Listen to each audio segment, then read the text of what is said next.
Who is pumped? Who is pumped? Who is ready?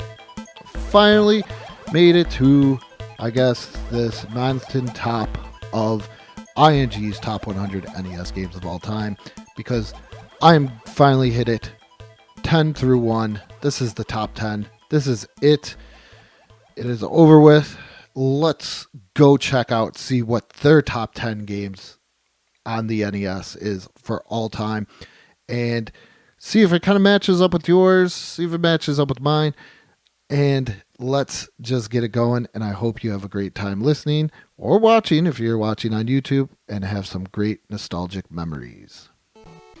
Coming in at number 10 is Ducktales, developer Capcom, released in 1989.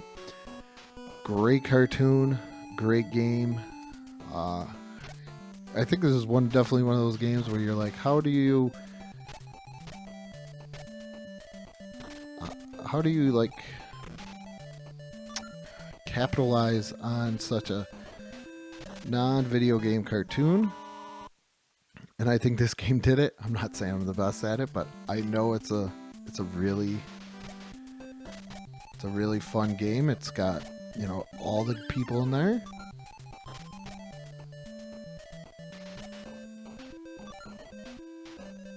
Got how to pogo stick. There we go. But great cartoon, great game. I'm glad to see this up there with, a DuckTales, which is another great game. I'm sorry. I'm invested in playing now that I remembered how to pogo.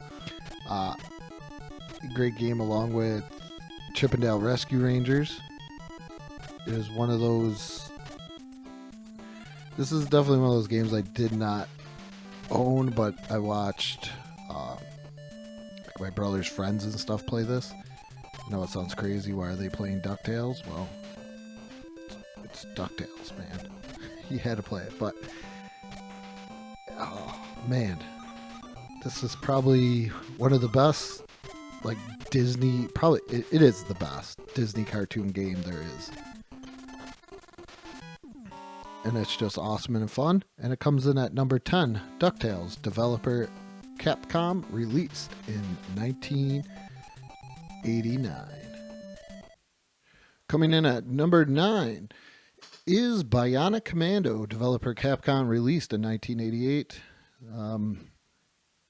This game did not rent, did not own, did not even know it existed until couple years ago. You get into YouTube, and you start seeing guys like AVGN, Pat the NES Punk, people like that checking out games of this nature. I don't think AVGN would ever do any of this, but I think it's a very cool, interesting game. You don't jump at all. You kind of just use your. The guy looks like he has a grappling hook in this. I always thought it was a bionic hand when I first saw it. So, I mean, it's Nintendo art. Take your liberty. But there he is, the Bionic Commando. And he just grapples. And that's how you get up. No jumping. It's a cool. Oh, and I died that quick. But I think it's a cool concept. I think it's one of those things that is going to takes you some time to get used to the mechanics of not jumping. I mean, we're all used to, jumping in a game, a platformer that jumps, and this took cool liberties by just saying, hey, he doesn't jump, he has this grappling hook, and this is what he's going to use.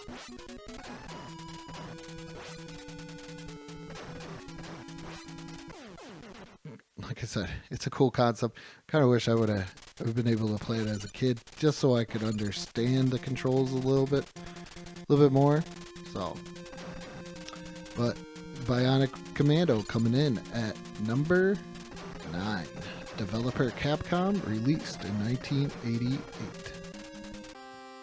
Coming in at number 8 is Dragon Warrior, developer Nintendo, released in 1989. So many other Dragon Warrior games on here. Still, like I said, I've never played a game in this series until this point. Not one bit. If it was anything to do with an RPG, I was most likely looking at Legend of Zelda, anything of that nature. But doesn't mean that, I don't know, I don't enjoy RPGs, but if it's very early in the Nintendo life with the whole RPG thing, I gotta say it is kind of cool and interesting in a way that they, do this, because it's not a whole lot. I gotta find a key. Alright. It's not a whole lot of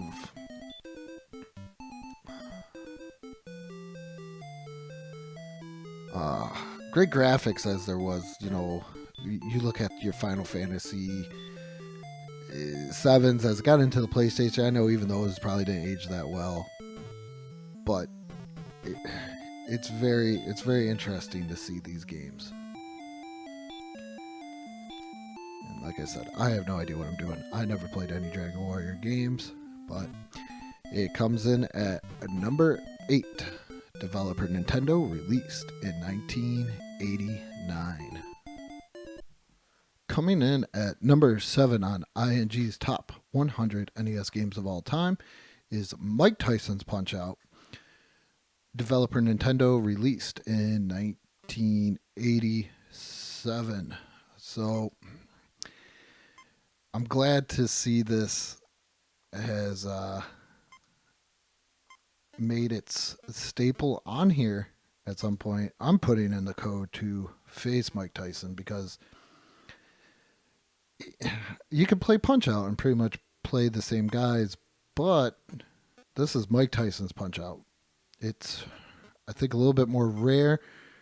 I probably purchased this at the perfect time and got it at a good price, I gotta say. Sound Go Round in Vestal, New York. Give them a big shout out. Super nice guys, but it's Mike Tyson's Punch-Out! I don't think when this came out, 87, late 80s, early 90s, was there anybody bigger than Mike Tyson? I'll probably get lumped up like there's no tomorrow here, but yep. But was there anything bigger or badder than Mike Tyson? Mike Tyson, Bo Jackson, I don't even think Michael Jordan. He was on the radar, but he wasn't on the radar. Oh my goodness. Can't even land a punch. There it is. TKO. But Mike Tyson's Punch-Out!, I can't say enough about this game. It's awesome. It's great. I did not have it growing up, but I have it as an adult. And if I was doing my own top 10, this would be in there. And it comes in at number 7. Developer Nintendo, released in 1987. Coming in at number 6 is Metroid, developer Nintendo, released in 1987. Game did not rent, did not own, but my friend's dad, family friend type guy, played this. He would actually... I thought you gotta go that way to get the... Oh, I've got to jump over first. He actually recorded himself, because there was a jump in here that he couldn't do, so he kind of recorded himself doing this jump to see what point it was. So this has got I would say, a cool little memory in my life, just because of that. Once again, Mother Brain was in Captain N, the Game Master, so that's cool by itself. Love Metroid. Still a shock to me, was a big shock, I'm pretty sure, for most people when you find out that Samson's not a guy. Samson's a girl, and kind of one of the first video game heroes. I remember most of the time when you think of video games, you think of the hero as a guy, Link, even though his name's not even on the title until the second one. But here's Samson taking down these aliens. I'm not quite sure the backstory, but I know Metroid was a cool game, and it comes in at number 6. Developer Nintendo, released in 1987. Coming in at number 5 is Castlevania III, Dracula's Curse. Developer Konami, released in 1990. This is another one of those games I didn't even know existed until, say, pretty much AVGN when he talks about Castlevania 2 and all the other games as well. I had no idea, like I said, this game even existed, but it sounded like such a cool concept of not just playing as a Belmont or, sometimes you play as other characters. I think it's Dracula's son, some dwarf guy, and you get oh, see, I'm so used to Super Castlevania. I was trying to use the whip to whip up on those candles, but this is technically, I gotta say, this is my first time ever playing this game right now, and I mean, it doesn't look too much different than Castlevania, but I do like the concepts. I mean, once I get through a certain point, obviously it will change. But Castlevania, I think, is such a cool series, and it's one of those things that I'm really, really sad I kind of missed out on as a kid. If I could say that way. That I didn't get into them as much. I stayed away from them, and I really wish I wouldn't have, because these games are definitely pretty cool. Great platforming and everything else.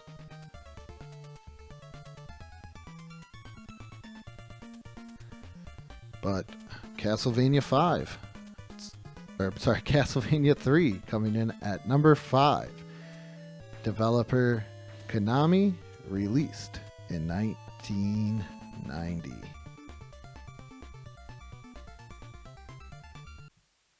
Coming in at number 4 is Mega Man 2, developer Capcom, released in 1989. What a year for the NES.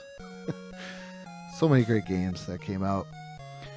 Like I said, I had Mega Man 1 as a kid. We rented Mega Man 2 from our local baseball card shop, because they rented out games, which we thought was awesome because there wasn't really a Blockbuster or anything by us. So definitely thought that was cool that we could go rent games at shout out to Fielder's Choice, even though they're no longer there, but they were awesome. Yeah, so this is, we had the first one, so we were like, hey, let's play the second one. First one's good. Why can't we? This has got to be good too, and it was better.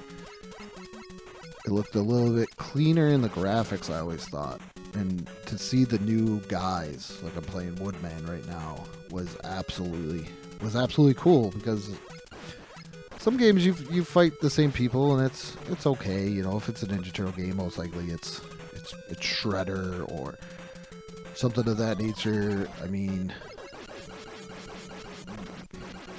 Mario Brothers, you're pretty much fighting Bowser, except for the American version of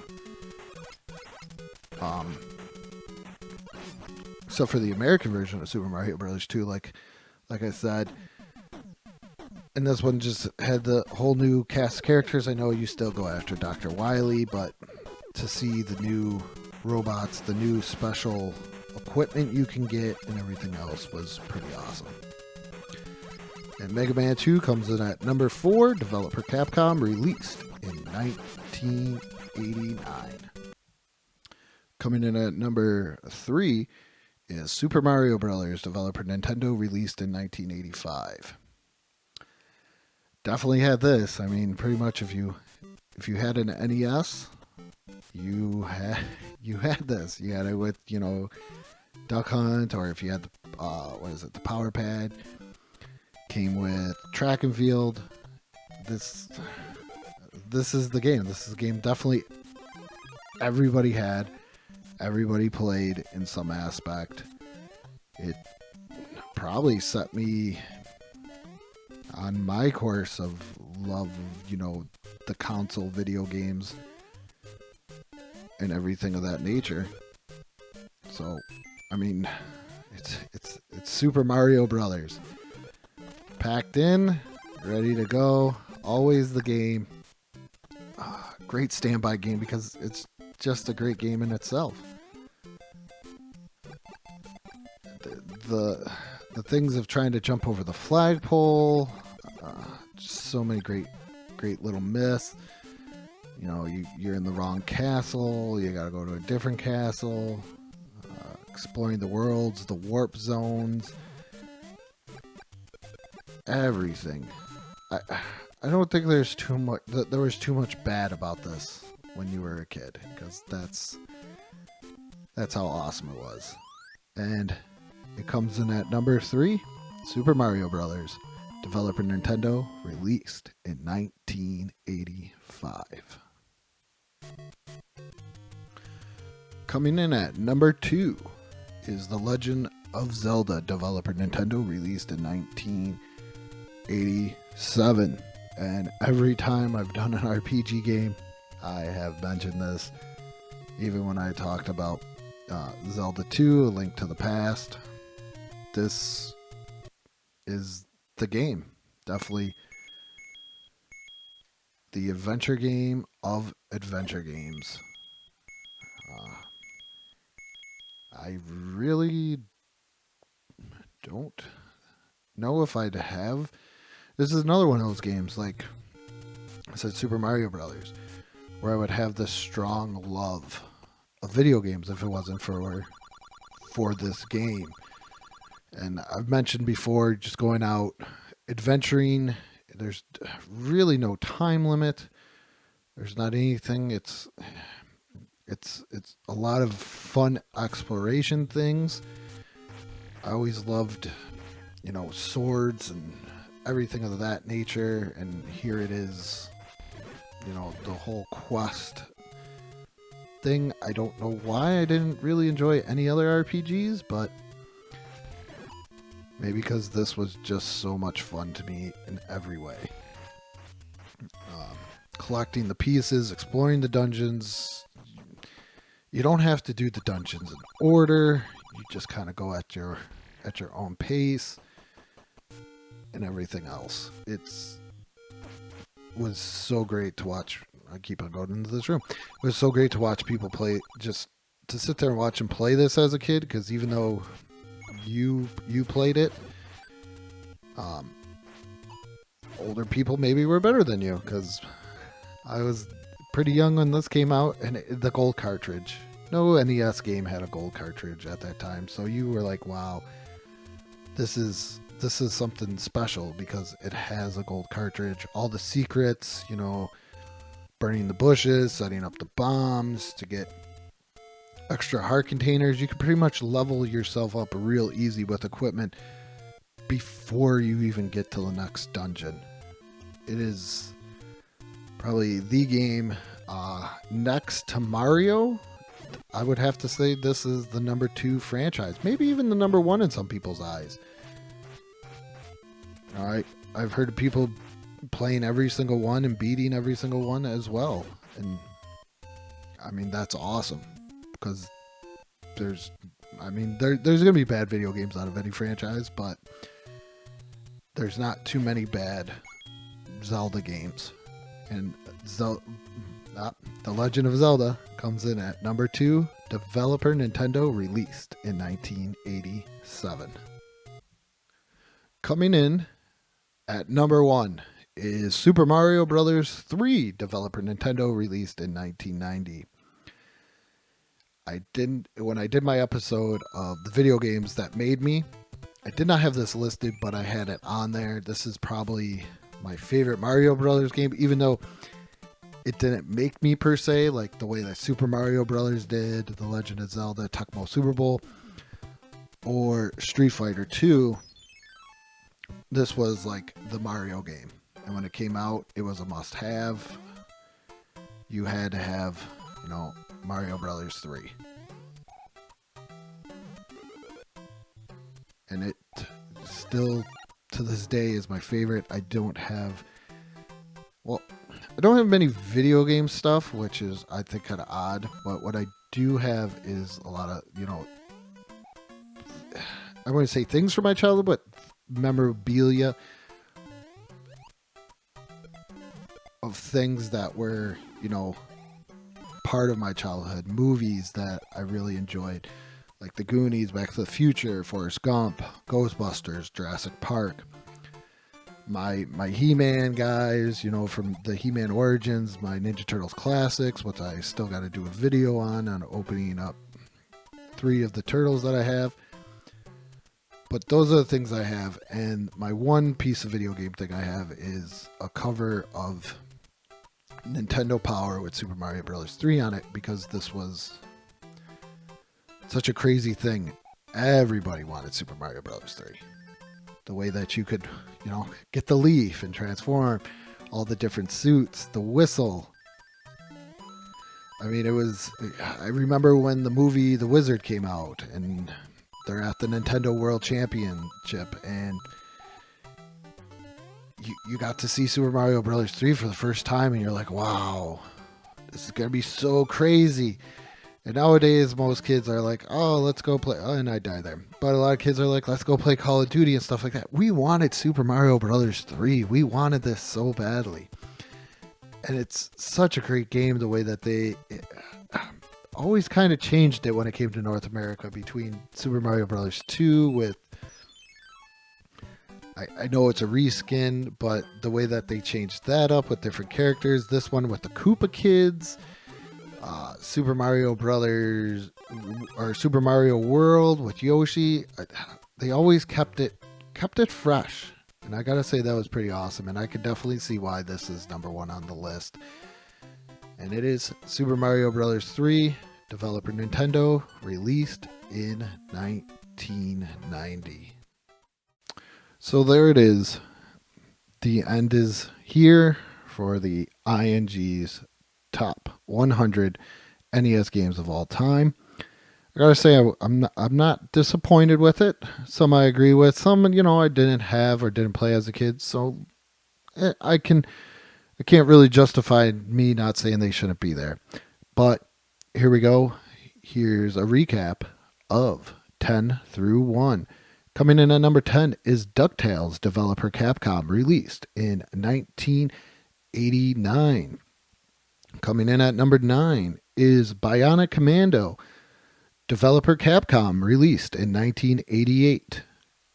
Coming in at 8 is Dragon Warrior, developer Nintendo, released in 1989. Number 7 is Mike Tyson's Punch-Out!, developer Nintendo, released in 1987. Number 6 is Metroid, developer Nintendo, released in 1987. Number 5, Castlevania III, Dracula's Curse, developer Konami, released in 1990.